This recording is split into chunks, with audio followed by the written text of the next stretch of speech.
beautiful people. Just as promised, I'm doing a poem a day. Unfortunately, I'm at work right now, but I didn't want to skip, so this was my way to make sure that I get the poem in for today, which I think at this time is just so necessary. Today I'm choosing to read from Notes on the Return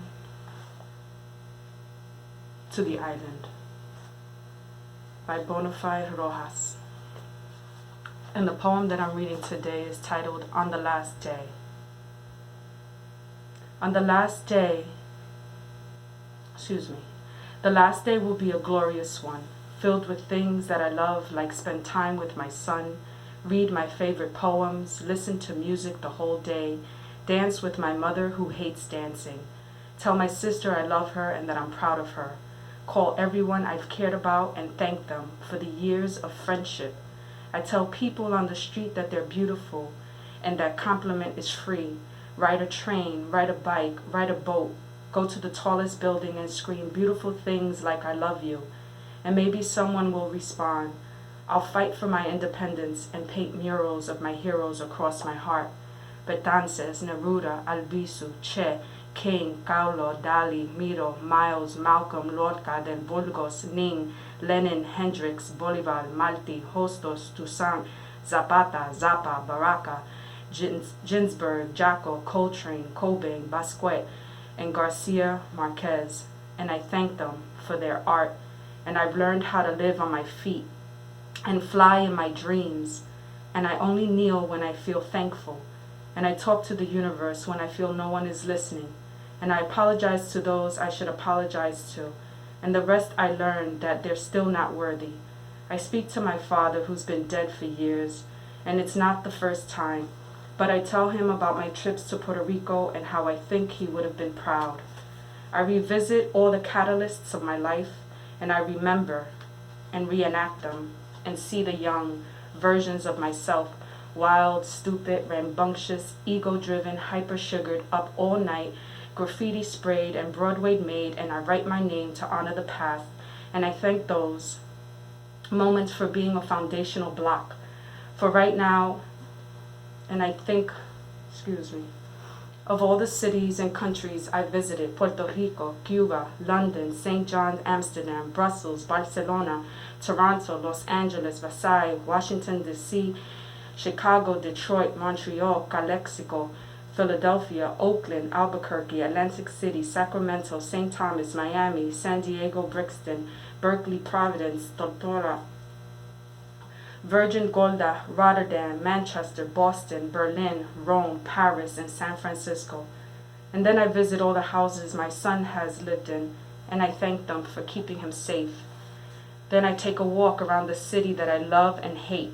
I eat pizza from Patsy's in Spanish Harlem, drink sangria from Camaradas El Barrio, and then I go home to the only place I've ever considered home, on the Grand Concourse, with memories in every splice of hardwood floor.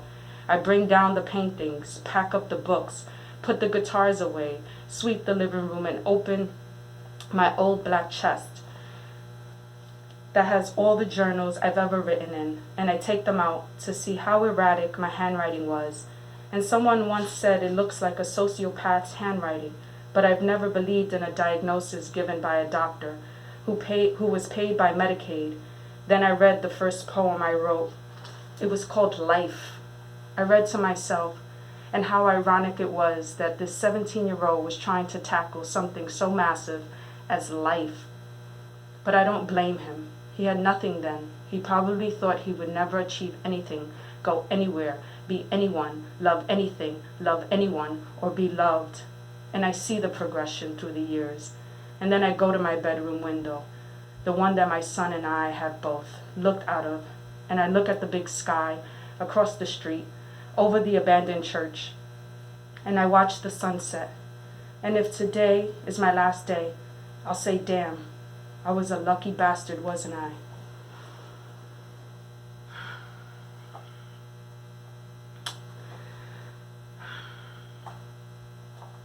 So, Obviously, I'm here in the hospital right now. And as I was perusing through his book and I came across this poem, it just made me think about how many people here have experienced their last day. And you almost can't help but think about just everything in life. Thinking about your loved ones, thinking about yourself, thinking about the people that are suffering in the world, and what their last day looks like, you know. And a lot of people are experiencing that alone, and that's tragic to me.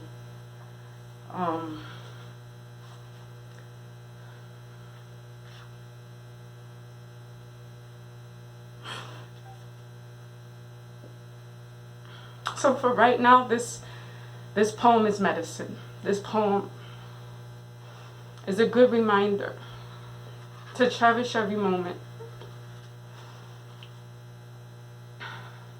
until your last day. Thank you.